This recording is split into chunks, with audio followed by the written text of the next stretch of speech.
Satu, dua.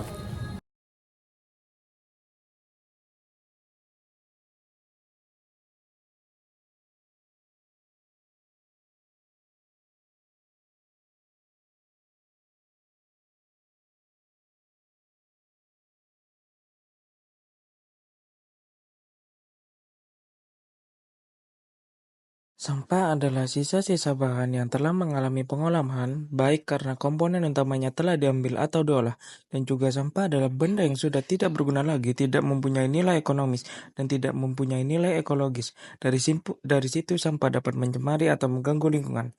Jadi, jenis sampah sekitar kita sangatlah banyak. Kondisi lingkungan di suatu daerah membawa pengaruh atau dampak terhadap masyarakat sebagai pemukim daerah tersebut. Kondisi lingkungan yang bersih membuat pemukim di daerah tersebut mencapai kualitas hidup yang tinggi, yaitu menciptakan kesejahteraan dalam bentuk kesehatan. Persoalan mengenai pengolahan sampah seharusnya menjadi perhatian khusus bagi pemangku kebijakan, yaitu pemerintah daerah Kabupaten Jember. Dikarenakan timbulan sampah pada tahun 2023 tercatat 377 ton. Penanganan sampah di Kabupaten Jember pada tahun 2023 tercatat 98,98 ton. Pada tahun yang sama, 2023 pemerintah kabupaten mengeluarkan produk hukum dalam bentuk peraturan daerah, yaitu Peraturan Daerah Kabupaten Jember nomor 2 tahun 2023 tentang pengolahan sampah. Namun pada tahun 2024 terdapat penumpukan sampah di TPA Pakusari sebesar 197 ton per hari dibandingkan tahun lalu sebesar 180. Lautan sampah di Pakusari. Perlu saya informasikan bahwa saya sebagai pemerintahan Kabupaten Jember turut prihatin terjadinya pembludakan sampah dengan kapasitas TPA yang terbatas. Pada saat ini mengakibatkan overload pada TPA tersebut.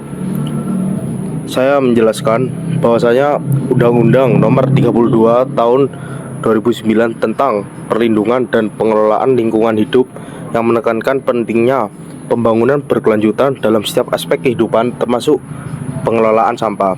Secara undang-undang tersebut, saya menjelaskan bahwa tujuan ini untuk menciptakan keseimbangan antara pembangunan dan perlindungan lingkungan hidup dengan mengedepankan pengelolaan sampah yang efisien dan berkelanjutan. Poin yang kedua, yaitu prinsip partisipasi terhadap masyarakat mengenai Undang-Undang Nomor 6 Tahun 2014 tentang Desa yang mengatur bahwa proses kebijakan di tingkat desa harus melibatkan masyarakat dalam proses pengambilan keputusan. Prinsip ini menekankan bahwa kebijakan pengelolaan sampah harus melibatkan partisipasi aktif masyarakat. Masyarakat harus diberikan peran dalam perencanaan, pelaksanaan, dan evaluasi kebijakan pengelolaan sampah. Dan yang terakhir, Undang-Undang Nomor 18 Tahun 2008 tentang pengelolaan sampah yang mempromosikan pengelolaan sampah secara efisien dan produktif. Prinsip ini menekankan pada pentingnya kebijakan pengelolaan sampah yang tidak hanya ramah lingkungan, tetapi juga menguntungkan secara ekonomi. Pengelolaan sampah secara efisien yang menciptakan peluang ekonomi baru. Contoh, dalam pengelolaan sampah menjadi energi atau bahan baku industri. Mari kita menghimbau seluruh masyarakat Pakusari Kabupaten Jember. Mari kita mengurangi penggunaan sampah masyarakat. Selamatkan Pakusari, selamatkan Kabupaten Jember. Mari kita sadar terkait sampah. Kita pasti bisa, dan pasti bisa.